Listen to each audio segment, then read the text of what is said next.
The biomechanical principles of walking. It's interesting because walking doesn't seem like a complicated movement, mostly because it's based in the gamma nervous system, and it's something that we have habitually done so many times that it just seems natural.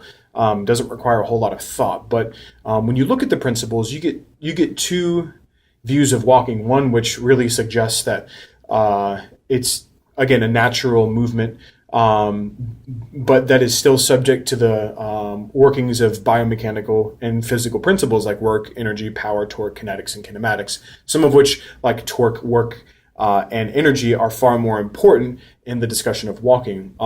When you see those principles, part two suggests that you can start to see how walking becomes inefficient. And again, like earlier, we talked about being sedentary and how that affects walking. Here, we really get the nice preview of how all that comes together. So again, while walking seems like a natural process, it can be done both correctly or incorrectly. It can be done well and can be done poorly. So here we'll see the foundation of that movement. Looking at work first, work is defined as the amount of displacement in the direction of that force. It's a product of force. And so we're looking at the distance covered from step to step. Obviously, initially you wouldn't think that walking requires a whole lot of work, but when you look at force in relation to gravity, and also changing environments would thus change the demands of walking, and can require larger areas and amounts of muscular recruitment. And for some in particular can be a pretty exhausting task. So, what we like to see in walking is something that is consistent in terms of work, consistent movement. Hopefully that exhibits also fluidity as well, but we want something that can be consistently replicated over and over in both stride length and amount of exertion over a period of distance.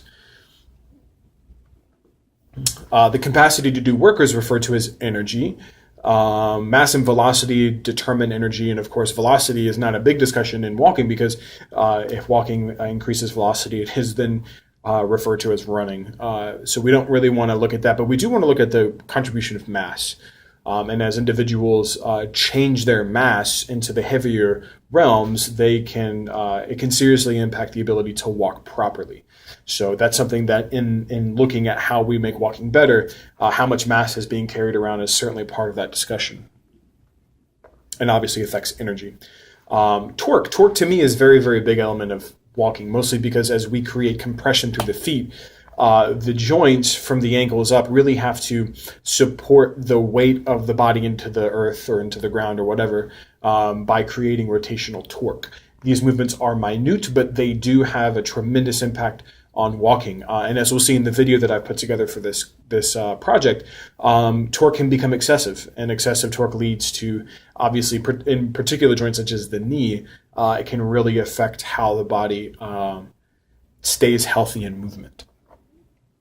So here we see the video of walking, and I will include that link. But what you see with Carly is that during this video is that her hips have excessive torque. There's a tremendous amount of movement in the hips and almost none in the shoulders.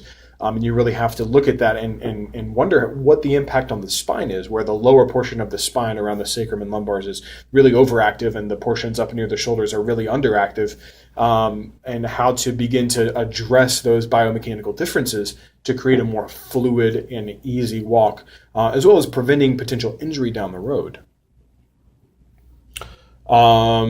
So again, whether we're looking to improve a basic movement into the elder years, whether we're teaching people how to improve just getting around from place to place, the expression of attitude and what message we send with our body as we move from place to place, or the emergence of pain and dysfunction, we really have to think about, and performance would be included as well, how we address the biomechanical elements of walking. And real quick, we're going to go back to this video. Well, there's no link.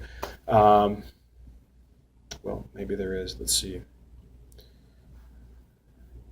So as this video comes up, we'll be able to see Carly walk here. And the amount of excessive torque, you see her right shoulder just doesn't really move at all. There's very little torque up top, and most of that is done through the hips.